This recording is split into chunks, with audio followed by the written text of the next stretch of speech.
Historia siku zote inakuwa inajieleza. Mimi naitwa Ching na moja kwa moja tumekutana na mjukuu wa Chief Kibasila. Ni muasisi, ni mtu mkubwa wa kwenye nchi hii ya Tanzania. Moja kwa moja atatuambia ana kitu gani kikubwa amekuja kutudokezea hapa 69 Media. Hii ni Out the Door, ni moja kwa moja tumekuja hapa kupiga na story na kitu kuu au vipi bana wa aliyekuwa mkoa wa Dar es Salaam miaka 9 iliyopita. Sasa leo tumekuja kupata exclusive ambayo tunakuja kuisikiliza hapa. Mimi naitwa Ching, tumekutana na mjukuu, atatuelezea, atatuambia jina lake anaitwa nani na ana kitu gani kikubwa ambacho kinaweza kutupa sisi faida na yeye kikampa faida. Inakuaje? Poa.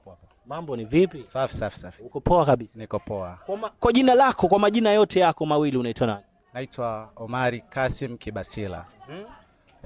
Kabila langu ni Mzaramo. Nimetokea maeneo ya Maneromango, Chore, kwenye ngome ya Chief Kibasila. Huko ndipo alipokuwa anaongoza Wazalamo Chief Kibasila. Hiyo ngome iko mkoa gani? Mkoa wa Pwani.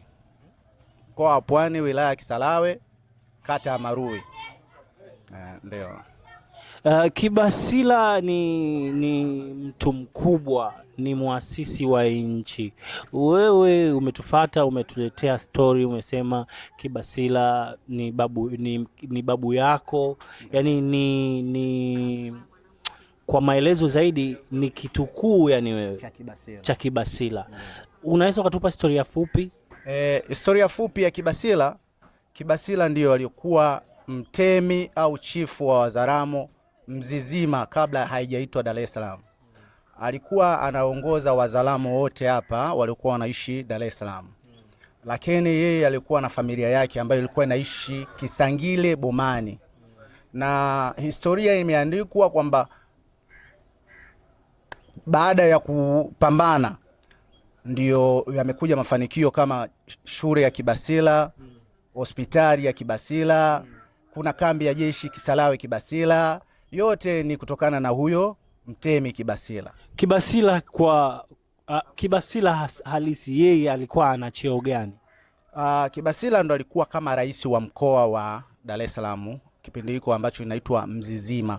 Yani, ni rais au ni mkuu wa mkoa? Alikuwa ni chief. Maana zamani kulikuwa na machifu, kila mkoa kulikuwa na chifu wake. Kwa hiyo Kibasila alikuwa ni chifu wa Wazaramo. Na mimi unaoniona hapa mbele yenu ni mjukuu wa Chief Kibasila. Naitwa Omari Kasim Kibasila. Nimetoka kwenye familia ya Chief Kibasila. Kwa hiyo Kibasila na familia zaidi na chief kama chifu, maisha yake mpaka sasa hivi akiwa ni mtu mkubwa chifu, ni maisha yake sasa yakoje? Kiufupi maisha ya familia yenu. Maisha ya familia ya Chief Kibasila ni magumu mno. Yana sitofahamu kubwa. Chief Kibasila ni mtu maarufu sana hapa kwa nchi yetu ya Tanzania, lakini maisha wanaoishi wanafamilia ya Chief Kibasila ni ya chini mno na hakuna anaofahamu kuhusu historia ya Kibasila. Lakini sisi wanafamilia tunafahamu familia ya Kibasila na kuna ndugu zetu na walivyozaliwa wazazi wangu. Nimebaki na shangazi yangu anaitwa Tausi Mohamed Kibasila. Signal ni ile tu, tunaenda na nini na jina Kibasila, ndio jina letu la ukoo. Lakini yote ni huyo Chief Kibasila ndio sisi watoto wake. Vipi kuhusiana na kaburi lake? Hapo sasa ndio changamoto. Kaburi lake linatia huruma kutokana na jinsi lilivyo, mazingira yalivyo. Kaburi lake linatia huruma. Ni hali mbaya kiukweli. Kama sio mtu ambaye alikuwa mashuhuri ambayo jina lake linatajwa sehemu mbalimbali kama Muhimbili, shule ya Kibasila, Kisarawe kuna kambi ya jeshi ya Kibasila na sehemu nyingi kadhalika kuna mitaa ya Kibasila, lakini yeye ndio muasisi. Kibasila ameacha alama kubwa sana ikiwa kuna shule ya Kibasila, lakini pia kuna kambi ya jeshi Kisarawe Kibasila na vitu vingi hapo katikati. Kwa ujumla wewe ni kama kwenye familia wamekupa opportunity ya kuongea hii, au wewe umeamua kuongea tu kwa kutaka kuona labda kuleta heshima, kurudisha hadhi yake kama Kibasila? Ni umepata nafasi yoyote labda kwenye familia ya kuzungumzia hili jambo? Wakati tunafuatilia hii issue ya Kibasila, mimi nimechaguliwa kama ni msimamizi wa mirasi. Mlikuwa mnafuatilia kivipi yani? Tunafuatilia ili tuweze kupata milki ya kuweza kuenzi kaburi la mzee wetu ambalo lililopo Kamata hapa Dar es Salaam. Okay, kwa hiyo nyinyi mlikuwa mnataka ile milki ya kuweza kufanya mila na desturi kwa mzee wetu. Kwa pale mnazuiliwa kufanya chochote? Hatuwezi kufanya chochote kwa sababu hawatutambui, hawafahamu, zaidi ya sisi tunalisi tu jina la ukoo. Kwa hiyo ni vitu ambavyo tunaiomba serikali iweze kutupa ruksa na kutusaidia kwenye hilo ili kuweza kumtangaza Kibasila. Kibasila alifanya vitu vikubwa hapa Tanzania, pamoja na ukubwa wake serikali ilimpa heshima, kumpa baadhi ya vitu kuitwa jina lake, lakini ukubwa wake mpaka sasa hivi na mazingira ya kaburi au maeneo yake ya kihistoria hayapo sahihi kwa mazingira na ukubwa wake. Serikali ina namna kubwa sana ya kumwangalia Kibasila kwa jicho la tatu, na huyu akiwa kama ni mjukuu au ni kitukuu wa Chief Kibasila ameelezea yote. Ukweli ni kwamba tumejaribu kuona na kufuatilia baadhi ya vitu ambavyo amevizungumza mjukuu wa Kibasila. Kuna namna yoyote labda tunaweza tukawafikia au tukapata msaada wowote kutoka kwa serikali kuhusiana na familia hii ya Kibasila? Mimi naitwa Ching. Nadhani kuna nafasi kubwa ya kwenda kuona makubwa aliyoyafanya. Mfano, kuna alama kubwa ameweza kuziacha, ikiwa mashule, ikiwa alama za mashule, lakini pia ameacha alama la jina kubwa kwenye familia, lakini pia maisha yake yanaonekana hamna kitu.